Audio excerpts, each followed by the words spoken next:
أهلا وسهلا بكل الإخوان والأخوات الأصدقاء والصديقات. الموضوع اللي اختاريت اليوم إن شاء الله الرحمن الرحيم سيكون حول الوداد الرياضي البيضاوي والمفاجأة، يمكن أن نسميها المفاجأة، هو إعلان الرئيس الناصري عن الجمع العام اللي ما غنقولوش مفاجئ، هو كما جاء في البيان ديالو او في التصريح ديالو لمجموعه من القنوات انه حان وقت الجمع العام.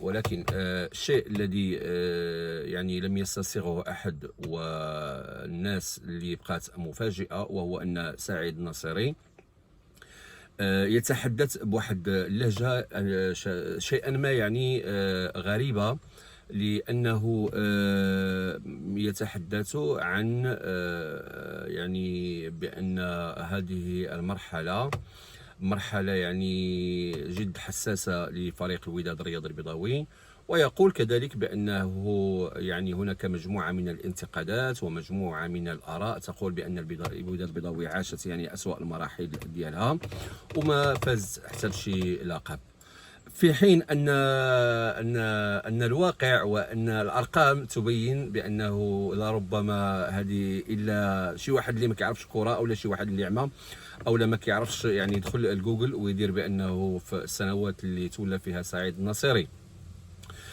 تسير فريق الوداد الرياضي البيضاوي بأنه كانت يعني من أحسن الفترات ديال على مستوى الإنجاز.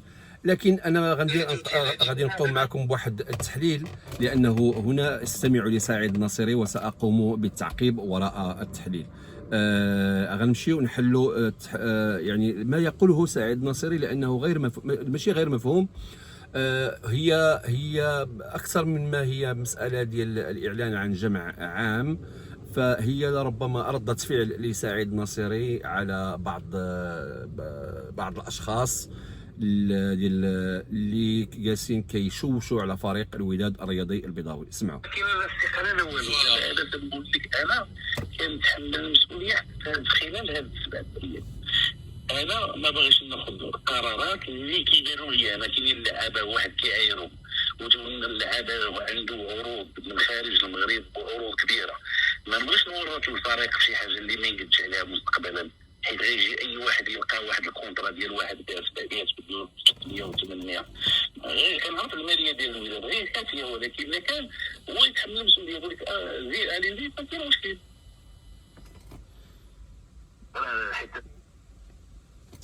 هنا كيتحدث سعيد الناصري كيقول بانه هو ما باغيش يتحمل المسؤوليه، يعني يتحدث بواحد الخطاب يعني مزدوج يبين فيه بانه الوداد البيضاوي يعني في صحه جيده، وهناك عروض لمجموعه من اللاعبين يعني باموال ضخمه، وهو كيقول بانه هاد الناس اللي كيقولوا بان سعيد الناصري والفتره ديالو ما مزياناش، فهاد الفتره اللي كيقولوا ما مزياناش بانه هناك لاعبين عندهم يعني عروض من انديه كبرى في الخليج، وهاد اللاعبين هو سعيد الناصري يعني كيقول على نفس اللاعبين، وهنا اظن بانه يتحدث بالضبط على اللاعب جبران، بانه في السنه الماضيه اللاعب يعني عرضت عليه اموال ضخمه وما بغاش يمشي ويغادر الوداد، وهما حاليا الوداد تحاول معه الان يعني لتجديد العقد. ف يعني هنا بحال كيبغي يبين بانه راه يعني سعيد الناصري لربما وانا ساقولها يعني غناخذ السبق، ماشي السبق يعني سبق يعني لربما قراءة استباقية. سعيد الناصري سيستمر على رأس فريق الوداد الرياضي البيضاوي، لكن ما أراد أن يقوم به هو المثل الذي يقال في المغرب: باغي يوقف البيضة في الطاس. يعني بغى يقول لهاد المنخرطين ولا بعض المنخرطين بانكم انتم بدون سعيد الناصري لا تسوون شيء، وتا شي واحد ما قاد يسير الوداد الرياضي البيضاوي في هذه المرحله. وسعيد الناصري يعني الوداد الرياضي البيضاوي حقق معه انجازات لم تحقق من قبل مع رؤساء اخرين. نستمعوا. ملي حيت يكونوا عندك غير 4 ولا 5 ساعات تاع التقييم هذه راه كتشوف المرة حتى تمشي تشري العام ب 500 و 600 و 700 وداك الشيء راه تخلص مطارك الاخرى الا ما خلصتيش ديالها غادي يدعيك وغيدعيك راه غادي توقف على كذا بس المرحله ولا ما خلصتيش غادي تزيد تيري هادشي دابا الانسان خصو ديال الكاهنيه هما الاشكاليات. اذا حنا راه كنا دائما لدرجه تيقول لك ما بقاش تقول لنا تحمل المسؤوليه حنا دابا كيفاش كنتحملوا باقي كنتحملوا. في هذه النقطه بزاف الناس سعيد ناصري تيقولوا ان والوداد ما كنعرفوش الوضعيه الماليه يمكن يكونوا مشاكل ماليه مورا الناصري غتكون الغاره كنسمعوا هذه الهضره واش وضح لنا الوضعيه الماليه كيفاش كاينه. دابا غير بالاسئله المقياس الاول هو الانتدابات راه داروا الانتدابات السنه الماضيه واخا كلشي تيقول لك راه ما جبناش الانتدابات راه جبنا سلامو جبنا زولا وجبنا بوها وجبنا هذه نقطة مهمة. لربما هناك بعض الانتقالات التي توجه إلى من داخل البيت الودادي للرئيس الناصري حول مالية الفريق النادي، لأنه يطالبون بتوضيح يعني كيف هو الحال للمالية ديال النادي. يعني عوض سعيد الناصري باش يعني يقوم بواحد التوضيح ويقول بانه هل الماليه ديال الوداد، هل مداخيل يعني هل المصاريف ديال الوداد، هل الانتدابات شحال تقامت علينا، هل يعني اش صرفنا على الوداد، التنقلات، يعني كل الاشياء اللي كيصرفها فريق الوداد وهي تعد بالملايين والملايين كثيره جدا. وكذلك المداخيل، ها هي مداخيل الوداد. لكن الرجل اختار طريق اخر، وهو انه لا تسالونني، و يعني اللي بغى يسولني انا غندير جمع عام اسالينا واسدينا. فربما هذا يعني هذه ليست يعني هو رجل ناجح صراحه، هي هذه، ونجح مع الوداد وحقق نتائج مع الوداد، والوداد مع يعني الناصري يعني نحن كمتتبعين رياضيين ونعرف الوداد جيدا ونعرف كل الفرق الوطنيه المغربيه. فحقق نتائج وقام بانتدابات كبيره وجيده، والوداد الرياضي البيضاوي اعطى لاعبين كبار وخرجوا احترفوا على المستوى الدولي. ولكن في هذه النقطه يجب عليه ان يكون يعني اكثر وضوح واكثر شفافيه. كلهم راه شادين الورق ديالهم الان راه عندهم عروض كون بغينا حنا الربح المادي كنا كندويو على المنطقه الرياضي كندويو حنايا غير بالتجاره نبيعوا راه صابوا انا ندوزو كذلك زوره كذلك واحد العدد ديال اللاعبين حنا كنشبتوا بالركائز اللي تيقولوا لنا باسهم باش بينزا ما كانش ديالنا تيقول لك علاش ما خليتينش واش انا ديالي انا راه غير سلفتو كاعاره خلصت الاعاره ديالو جا وقال لي بغا يمشي بحالو واش انا غادي نهز عليه. المهم هادو مشاكل اللي كيجيو الناس ما بغاوش يفهموها، ما بغاوش يسمعوا ولا شي، كل خطره تيقول لك انت السبب. اذا علاش نكون انا داك السبب؟ انا خصني نكون انا السبب في الحلول ماشي السبب في الازمات. كنظن بانه دابا وضحات مزيان. كيقول لك بانه الناس كيقولوا بانه انت السبب. كيقول لك انا ما بغيتش نكون انا هو سبب المشكل. كيقول لك انا بغيت نكون يعني انا سبب الحلول. يعني هنا انتم كتهضروا اجيو، انتم اللي فيكم الهضره اجيو، وفي الاخير بانه سعيد ناصري هو اللي غيستمر. تواصلوا معاك شي مرشحين الرئاسه وشي واحد مهتم بالفكره؟ تواصل معاك شي واحد ولا والو ناصري؟ الوداد اي واحد يتمنى يكون رئيس الدوله خير ولا كان يصلح غادي يجيو حنا غادي نعاونو ونقدمو لقدام ونتمنى الله يوفقو يكون محظوظ كيف ما قال لي السي جمال الصيفي داك اش قلتي له جمال؟ شنو قال؟ لا ما قلتش لك انا، ما قالش هو قال لا اللي سالتك. نعم ماشي انا اللي قلت لك محظوظ، قال لك يتمنى اللي قال لك راك محظوظ شديتي الويل. ما كاين حتى مشكل. انت خصك تجاوب يتمنى، ما تجاوبنيش انا. انا جاوبت ذاك النهار قلت لك ان شاء الله يكون محظوظ ونتمنى من الله يكون هو اول واحد غيوضع الترشيح ديالو ويحالفوا الحظ. سي سعيد، من الهضره اللي كتقولوا كنعرفوك انت كما قلتي انا ما عمري غادي نبعد عن الوداد ونبقى دائما مع الوداد. غير هذه القضيه الطريقه ديال الخروج دابا واش يعني انت لقيت بركه من ذاك الانتقاد وخليوني نخدم كما بغيت؟ كيفاش ما كنقولوا بركه. سمعتوا؟ السؤال كان واضح ديال هذا الصحفي، يعني هو ودادي يعني قح. يعني قال لهم يعني بركه من الهضره وخليوني نخدم كيف ما بغيت. هذا الشيء اللي بغى يوصل لهم النصيري. هي انت ضايقتي دابا. لا ما تضايقتش. انا شوف انا ما مضايق من حتى شي حاجه.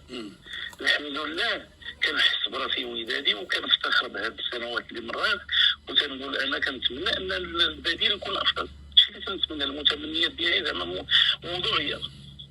ما تنتمناش انني يجي شي حد اللي غادي يخرب الميزانيه ويخرب هذا الشيء اللي تبنى.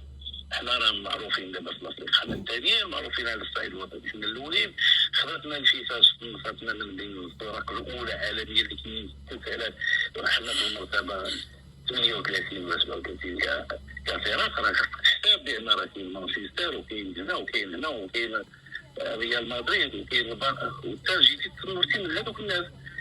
ولكن الناس عندهم راي اخر، يقول لك حنا خصنا نكونوا حنا الاولين عالميا، ولكن انا ما عارفش كذا. لا حتى واحد ما قال لك الساعي تكون هو الاول عالميا. شوف انا حيت انا غادي نكون انا الاول هنايا في البطوله، ونكون انا الثاني فاعل الشامبيونز ليغ، وفزت بها يلاه هذه السنه الماضيه ولعبت الفينال، وتيقول لك لا ضيعتي لينا 35 لقب.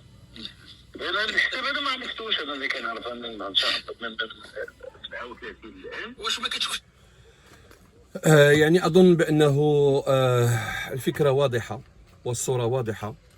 كيقول يعني النصري هنا يعني بغى يوقف الناس هذو عند الحد ديالهم، ويريد أن يشتغل في هدوء، وأظن بأن الرجل من حقه أن يشتغل في هدوء. لو كان هناك يعني أظن حتى لم نرتقي بعد إلى مستوى أننا عندما نريد أن نطالب بشيء معين أن تكون هناك لجان، وأظن أن المنخرطين يعني لهم مجموعة من الحقوق. لربما المنخرطين يمكن أن يشكلوا أحد المجموعة اللي ممكن تمشي تحاور الرئيس، وممكن تتكلم معه، وممكن تقول لي حنايا جينا يعني ليس لا للتشويش، وثقتنا فيك يعني مستمرة، ودائما حنايا متشبثين بالاستمرار ديالك يعني لتسيير فريق الوداد الرياضي البيضاوي. ولكن سي سعيد الناصري يعني نظن زعما ونحن جينا بسميت مجموعه من ديال كل المنخرطين، بغينا غير الطمأنة ونعرفوا الميزانيه ديال النادي كيفاش عامله. واظن اظن بهذه يعني بهذه الطرق وبهذه الاشكال يمكن ان تحل يعني كل انواع المشاكل. اما يعني عن طريق النداءات من المدرجات ويعني الهتافات يعني والاستهجانات ومجموعه من السب والقذف والشتم، فلا اظن ان يعني اي احد يمكن ان يستحملها، لا سيما ان سعيد نصري هو على راس الوداد الرياضي البيضاوي يعني لمده طويله، والرجل يعني منذ ان تولى رئاسه الفريق يعني والفريق الوداد يعني ما شكون اللي غينكر بان الوداد في الخمس ست سنوات الاخيره فهو دائما في المربع الذهبي للتشامبيونز ليغ، وفاز بالتشامبيونز ليغ ولعب نهايتين او 3 نهايات متتاليه. فاظن سعيد ناصري من جهته يجب ان يتحلى بالصبر وبنوع من التواضع، لانه رئيس فريق كبير، وفي نفس الآن فعلى الأندية على الجماهير كذلك أن تعترف وتقيم عمل الرجل بأنه قام بعمل جبار وعمل يعني بناء وهيكلي لفريق الوداد الرياضي البيضاوي. نكملوا هذا المقطع هذا. انت ما كنتيش كتهتم بالصفحات والفيسبوك، دابا وليتي عايش مع داك الشيء. وانا حاول كتقول شي معطيات ديال الفيسبوك، هادشي اللي كتقول دابا انت. لا هذا 14 مليار اللي شفتي وهادشي والله الا ديال لي ريزو. ما كتشوفش انك وليتي ساكن شويه فيسبوك؟ لا والله سيدي ما كنقرا. وراه هادشي كله ديال الفيسبوك، راه هو ديال الموصلين اللي كيعاود لك هذا 14 مليارات والله الا كلشي كاين فيسبوك. المحيط ديالي ماشي هو هذا. وراه كيعاودوا لك هادشي ديال الفيسبوك. ما كتشي انا هذاك المحيط ديالي غادي يمشي معايا. خاصك تبدلو حتى هو. وهكذا غادي يكونوا ناس ما بيانش غادي يتبدل. علاش ما يتمش مثلا الاستماع مثلا اي مثلا تكون مثلا انتقادات المعقوله وتبقى انه تتفاعل مع ديك الانتقادات المعقوله في اطار ديال الى اخره. شوف اطار التفاعل مع الانتقادات ومع الزملاء حيت كاين بعض الانتقادات معقوله باش نتفاهموا ولوجيك، حيت بعض الانتقادات معقوله فيما يتعلق. شوف راه شحال من واحد غادي يقول لي سير بحالك، رحال غنقول لي والله غايقول لنا كاملين غادي نمشيو قبل من كلشي غيمشي تحت ما يبقى، ولكن في واحد الاطار باش تبقى عندك الشرعيه وتبقى شرعي مع دماغك ماشي مع الناس، وتكون كتحس بان راك كتخدم في واحد الجو. خاصك ما تعكرش على الناس الجو ديالهم. الناس كيقول لك طلعتي لنا في صحتنا صافي خاصك تهبط لهم الطونسيون وتخليهم انهم يلقاو البديل. وما كاين حنا بلاتي الحريه. يعني كنظن بانه بهذه الكلمه ساختم الذي قال سعيد ناصري. قال بان هناك بعض الناس اللي كيقولوا بانك طلعتي لنا في راسنا، طلعت لهم الدم، خاصني نهبط لهم الطونسيون. فكره وضحات وقيله مزيان، خاصو يهبط لهم الطونسيون. يعني اللي طالع الفوق خاصو يعرف بان سعيد ناصري الان بانه هو رجل مرحله ولا مناص عليه، ودابا جالس كيهبط لهم في الطونسيون. اذا حظ سعيد لفريق الوداد الرياضي البيضاوي، والفريق الوداد البيضاوي يبقى فريق كبير وفريق عريق. لربما ولا قدر الله كاع الى مشى الناصري عاوتاني ما يجيش شي واحد ويحسب راسو بانه اكبر من الوداد، لان الوداد اكبر من الجميع. وسعيد ناصري يعني نحن كعشاق ومتتبعي ومحبين للكره المغربيه ونطمح لتطور الكره المغربيه، بغينا سعيد ناصري يبقى على راس فريق الوداد البيضاوي، ولكن كرئيس وليس كشيء اخر. شكرا والى اللقاء لكل المتتبعين الاصدقاء.